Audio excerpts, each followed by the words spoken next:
Shalom, saudara-saudari yang terkasih dalam Yesus Kristus. Kembali kita pada sapaan tengah minggu HKBP Mampang Perapatan. Namun sebelum kita mendengarkan firman Tuhan, mari kita bersama bernyanyi dari buku ND nomor 150.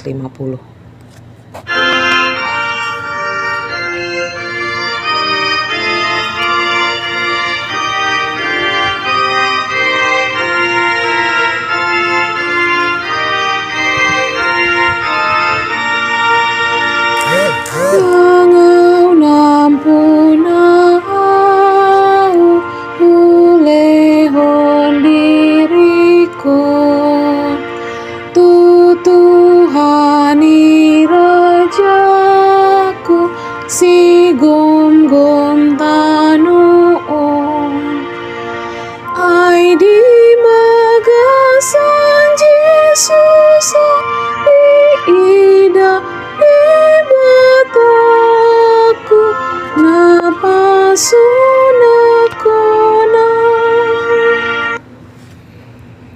Firman Tuhan yang menyapa kita pada saat ini dari Matius 27 ayat 62 sampai 66, namun yang menjadi perenungan tertulis pada ayatnya yang ke-64 dan yang ke-65. Demikianlah bunyi firman Tuhan.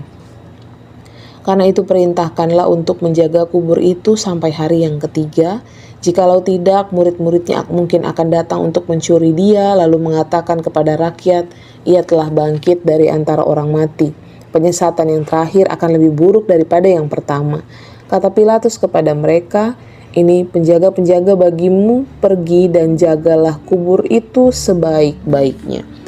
Dari firman Tuhan ini kita melihat bahwa perkataan Yesus tentang kebangkitannya bukan hanya diingat dan bahkan justru lebih diingat oleh para orang-orang yang memusuhinya, yaitu dalam rasa takut dan khawatir mereka yang menganggap ucapan Yesus sebagai penyesatan. Kita melihat bahwa kubur itu benar-benar dijaga dengan sangat baik, dan karena itu kita bisa semakin yakin akan keajaiban dari kebangkitan Tuhan Yesus Kristus penyelamat kita yang benar-benar terjadi di luar dari nalar dan pemikiran manusia.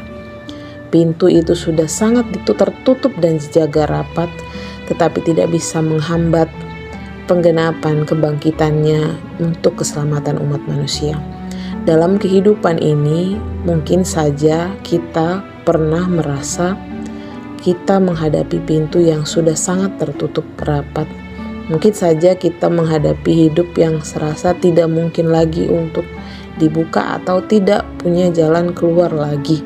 Tapi dengan kisah kebangkitan, dengan firman Tuhan hari ini, di mana pintu itu sudah dijaga sangat rapat, tetapi tidak bisa menggagalkan rencana Allah, yaitu bangkit dari antara orang mati.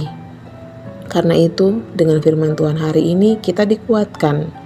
Apapun yang sedang kita hadapi, ketika kita merasa bahkan pintu sudah sangat tertutup rapat, kalau Tuhan selalu kita libatkan, ketika kita percaya akan rencana Allah yang sangat baik dalam kehidupan kita, maka Tuhan akan memberikan jalan keluar.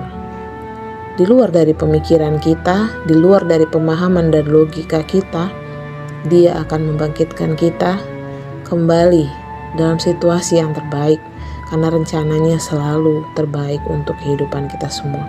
Ini menjadi kekuatan bagi kita semua yang sedang menghadapi hidup dalam posisi yang mungkin serasa tidak punya harapan lagi.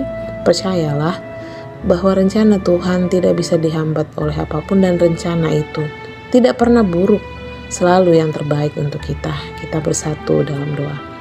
Bapa yang baik dan penuh kasih, terima kasih Bapa buat firman-Mu yang menyapa kami saat ini, memberikan kami kekuatan. Bahkan ketika ada yang menghalangi, hendak Tuhan menjaga pintu itu, kubur-Mu tertutup rapat, namun Tuhan Kau membuktikan tidak ada yang bisa menggagalkan rencana penggenapan rencana-Mu Tuhan untuk kebangkitan Yesus Kristus dan keselamatan kami. Itulah yang memberikan kami harapan bahwa mungkin saja kami sedang mengalami situasi di mana serasa tidak ada lagi jalan untuk terbuka. Namun Tuhan, dengan firman Tuhan hari ini, bahkan ketika semua serasa tertutup, Kau Tuhan bisa mewujudkan rencanamu yang terbaik, yang membangkitkan kami dalam kehidupan kami. Terima kasih Bapa, dalam nama anak-Mu kami bersyukur dan berdoa padamu. Amin.